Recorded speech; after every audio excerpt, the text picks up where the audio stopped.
This is Katie with Empowering Astrology, and this is your weekly look at the astrology of March 2nd through 8th, 2020. Yes, we're in a new month, and I've been talking a lot about March at different points because it's a big month. It's a month when sort of, let's say, the big hand on the astrology clock, or at least one of the big hands, is going to move.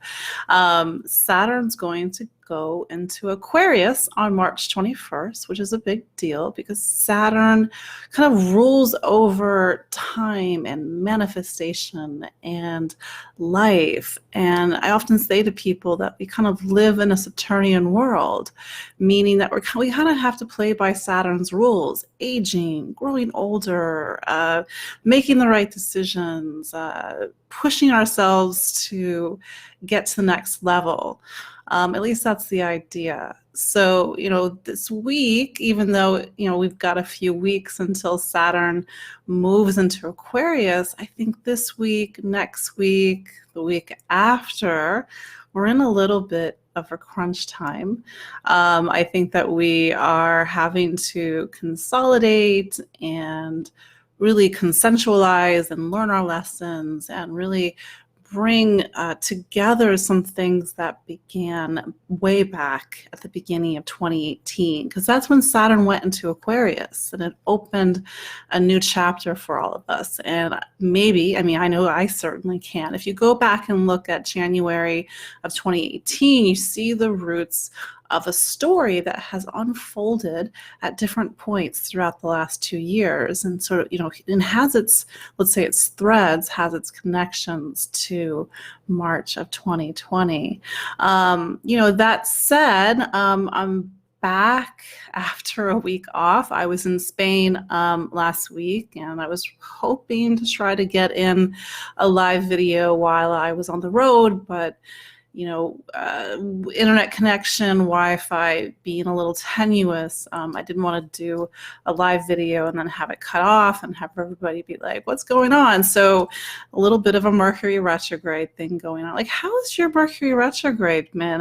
In a post I did last week when I was on the road, incidentally, this has been like a very interesting Mercury retrograde for me. I just plumbing issue, modem broke. It's like plans have just consistently fallen through. And I think that, at least for me personally, the lesson has been to sort of just go with the flow and surrender. And even though I was in Spain, for personal reasons, Spain for some reason is a country that keeps calling me to it. I don't speak Spanish, unfortunately. But I got to see a lot of really interesting places, and places I feel that I have some deep soul connections to. But anyway, it was a trip certainly where I had to go with the flow myself. Maybe one thing was booked and then that fell through. But, that said, I'm back. I'm jet lagged. Thank you for being patient with me while I was away. Do say hello if you're watching on the live feed. I do see some familiar faces. I see Candace. I see Rachel. I see my mom. I see Mary Jo. Let's talk the astrology this week. A couple of big things. As I was talking about, Saturn is coming to the end of Capricorn. It's not quite at 29 degrees of Capricorn, 29 degrees in astrology being the last degree of a sign. That's when we really feel the pressure and the intensity of that planet when it reaches the end of a sign. For me, even when I was away and I, just really thinking about the past couple of years and what Saturn and Capricorn has meant for me, and what sort of big lessons have I learned, and what's kind of coming together, and what's concrete. And a lot of this time for me in Saturn and Capricorn has been my step forward in my professional life. And, I became a full-time astrologer back in March of 2019, even though I've been doing this for, since the start of 2010. So at this point, 10 years. But, when I meet new people, especially when I go to different places and people are like, what do you do? And I have to explain that I'm an astrologer. I think a lot, like, how do I best or better explain what I do? And one of the kind of the downlights that I got a couple of weeks ago when we were having all that really Jupiter Neptune energy is that the chart is this, like almost like a static figure. Your chart, my chart, the chart of the moment. It's something that we're living through.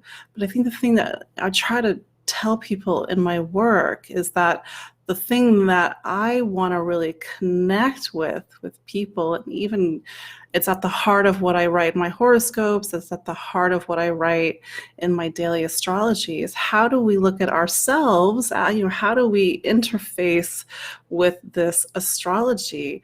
And we can, the more that we work on ourselves and the more that we access all the different layers within ourselves to look at what's influencing our experience of the astrology. And that's why, somebody, let's say you read a horoscope and it's for Taurus and you're seeing common themes that every Taurus is experiencing. But of course, every Taurus on this planet is not living the same life. And that's where the essence of you sort of like lives through the astrology. So when I work with people or when I'm writing my horoscopes or writing my daily astrology, it's like, how do we unlock the different layers within ourselves that lets us interface with the astrology at its best level? And of course, it takes time, it takes personal work, it takes searching yourself. So this is why I often say astrology is powering astrology is astrology for healing and transformation, because I want to look into what's going on in those different layers of somebody or even myself. How do we experience Saturn? How do we experience each planet, which we do grow and evolve.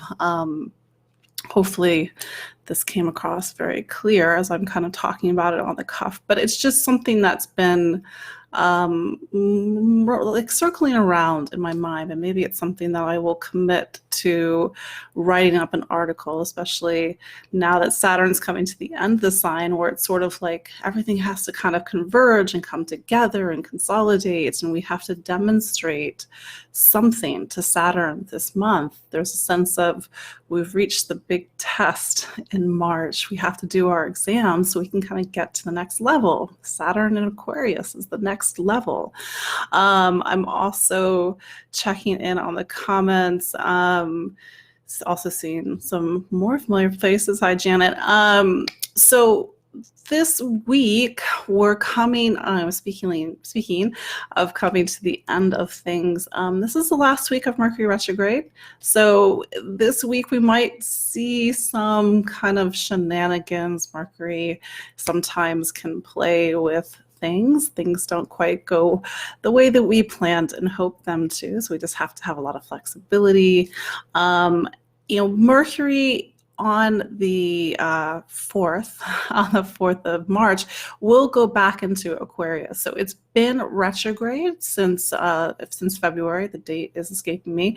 It's been retrograde in Pisces. So we've been mostly having this time, this retrograde, this sort of internal work around Mercury in the sign of Pisces, which is intuition, it's letting go, it's compassion, it's forgiveness. It's a very psychic placement for Mercury. So when Mercury goes into Aquarius on Wednesday, we're returning to the beginning of February. Why is that? Well, the beginning of February was when Mercury was in the sky at the very last degrees of Aquarius. So this is part of your own personal work, your own reflections. Maybe, if you're watching the replay, you can kind of take a pause and like, okay, what was going on at the end of February? Because events or choices that we made, or sort of those light bulb moments or not that happened at that time, we're returning to them. And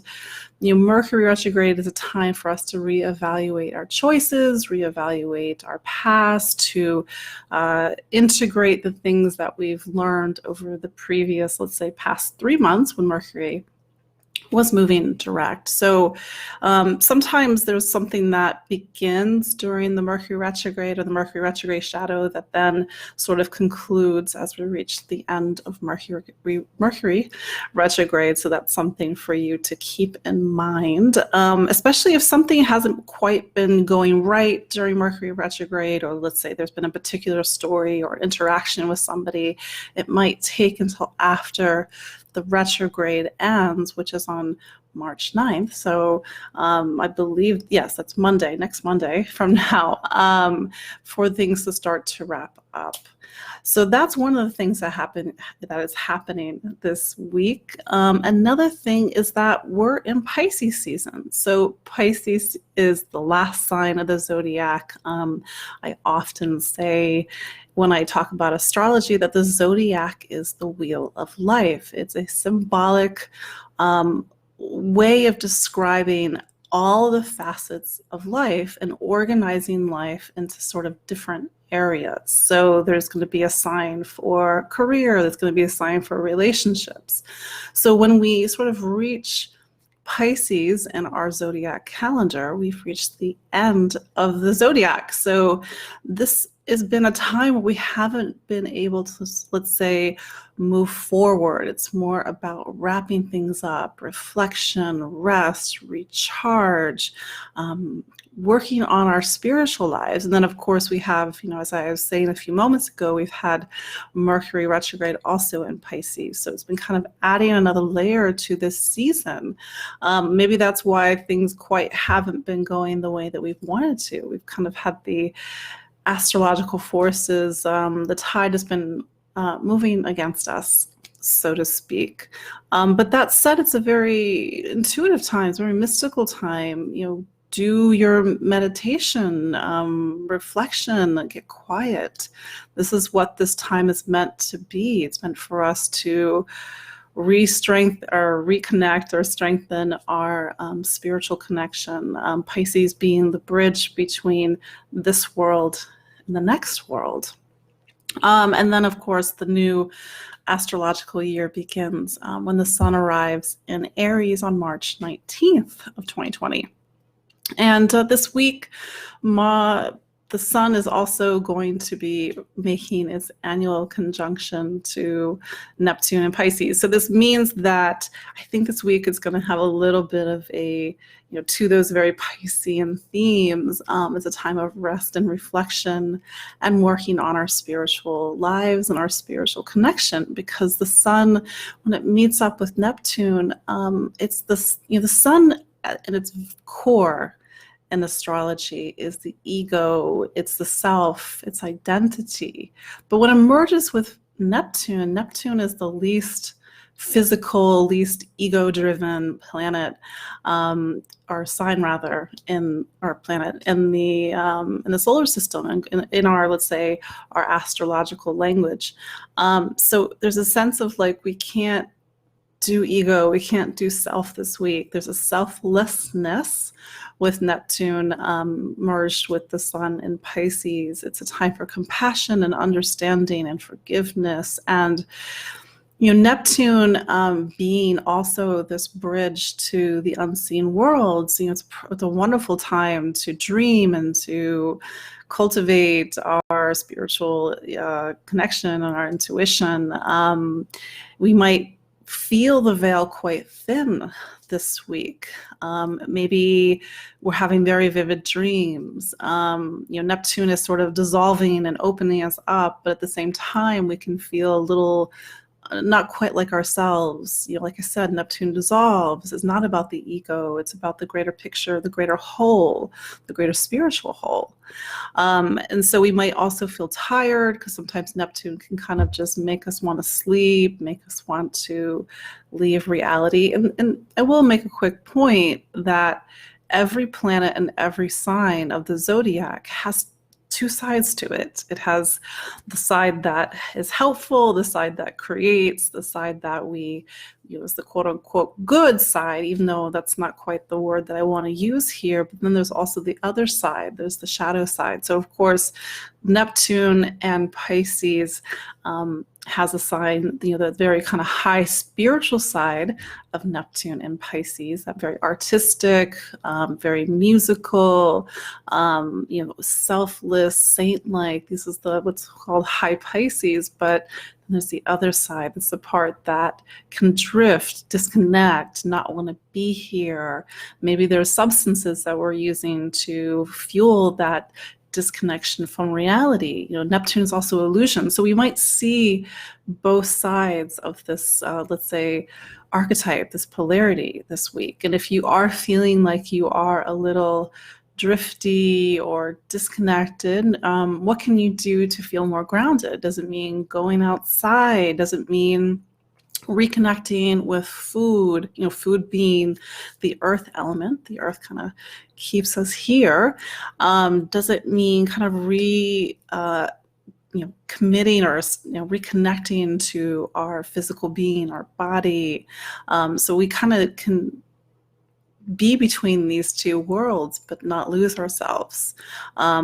This also might be a very emotional time because Neptune can also open our hearts. You know, it's the sort of thing where you see that commercial or you see that thing on the internet that just makes you tear up. Like, that's a very Neptune experience. You know, that said, there's a sense of Neptune wants us to kind of release things, and sometimes we can feel a lot of deep emotions bubble up when Neptune is strong in the sky, as it is this week.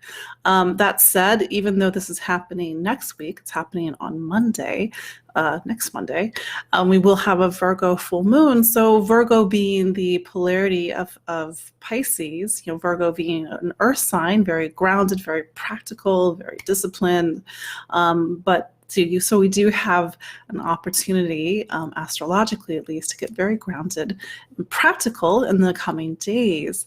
I like to call Pisces and Virgo the help and healing signs. They are both signs that are driven to help people heal, to be of service. They just do it in very different ways. Pisces is about spiritual service, and Virgo is about earthly service. So those are these two main energies that we're navigating this week. A couple other things to point out. Tomorrow, March, what day is it? I don't know, I'm jet lagged. March 3rd, Venus squares Saturn. So Venus, you know, as it wraps up its time in Aries, it's already crossed the nodes. It's now it's coming up to, made this square to Pluto, and now it's making a square to Saturn before it leaves Aries. Venus square Saturn is an aspect that typically makes us sort of reevaluate and recommit to a relationship. Venus being the planet of relationships and social connections, not just romantic relationships. So it's an aspect, especially as we go in tomorrow, we need to really look at how we are engaging in relationship, how we're setting boundaries in relationship, how we're committing to people, how we're kind of tending to people, because Saturn is a planet that wants things to last. It wants to build, it wants to create form, and it wants, you know, Saturn working on these huge arcs of time. It's a planet that has a 29-year cycle. So it's saying to all things Venus, love, beauty, relationships, money, value, is this going to last? Is it worth it? So that might be a question that you're asking yourself this week. Is it worth it? Because if it is, Saturn's like, great, make a commitment and do the work to make it last. So keep that in mind if you are on the fence about, let's say, a relationship or a connection. Saturn is going to really ask you to make a decision. I know it's Mercury retrograde, but sometimes Saturn has other, let's say, ideas. That said, Venus is going to leave Aries. It's going to go into not Aquarius. It's going to go into Taurus on Wednesday, March 4th. And when it goes into Taurus, it's going to be right at home. Taurus being the sign of pleasure, of the material world. I always think of spring when I think of Taurus, the kind of the first buds of life and flowers. Taurus is fertility, it's sensuality, it's the sweetness of life. And so I think that when Venus goes into Taurus, it's going to help us to get back in touch with the material world. That said, as it does that, it's going to make what's called a conjunction to Uranus this week. It will do that on March 8th of 2020. So do keep in mind that we're having a check-in with our Uranus and Taurus story. If you've been following my astrology, I talk about it from time to time. Now, Uranus, the planet, is one of those big hands on our astrology clock. It takes 84 years to go around the zodiac. So when it goes into a new sign, it's a big deal. Well, it went into Taurus back in March of 2019. That's a big deal. So we've got a whole year of Uranus and Taurus. So there's a particular part of our life that has needed reinvention. And if you are a Taurus, you are in the midst of a personal and profoundly personal reinvention. So when Venus goes into Taurus on Wednesday and it meets up with Uranus on Sunday, we are having our check-in with our story. So what has changed for you since March of 2019? If you're a Taurus, look back at your life. What has shifted? It may have been seismic. Other signs that are really feeling Uranus's time in Taurus include your Aquariuses, your Scorpios, and your Leos. So those are 4 signs, with Taurus that have maybe seen some seismic shifts in the last 12 months. But Uranus and Taurus at its core is a planet that Uranus wants us to get out of our way. It wants us to shake us out of the status quo.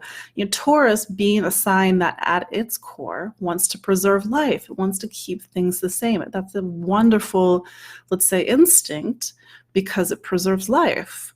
But sometimes we can get a little stuck. We get a little set in our ways. And so here comes Uranus to shake things up. So, we may be doing things in a good way that are maybe outside of our comfort zone that kind of push this Uranus and Taurus story further. So that's something else that's going on this week. And so just kind of looking at the comments, I see some more familiar faces. I've been having some weird dreams too. I have a friend who will periodically message me. She's like, "You were in my dream last night." I was like, "I'm just visiting you on the astral plane." Speaking of, personal stuff, I put this in my astrology update for today, but I was interviewed for something called the weekly ritual. So they ask people a short interview questions of what does your daily life look like. So if you wanted to know what my daily life looks like, or let's say behind the scenes of the life of an astrologer, I did put the link in the show notes. They were very sweet. They approached me and they asked me to be a part of this, and they do this kind of, let's say, weekly spotlight. They have a newsletter. So check it out. That's said. So Also, I should quickly plug my Saturn in Aquarius webinar. So I will be writing more about Saturn Aquarius in my March horoscopes. I know they're late. I was hoping to get some writing done while I was away, but that was not going to be the case. So they're going to be a couple of days late. I've started writing on them. I started writing them.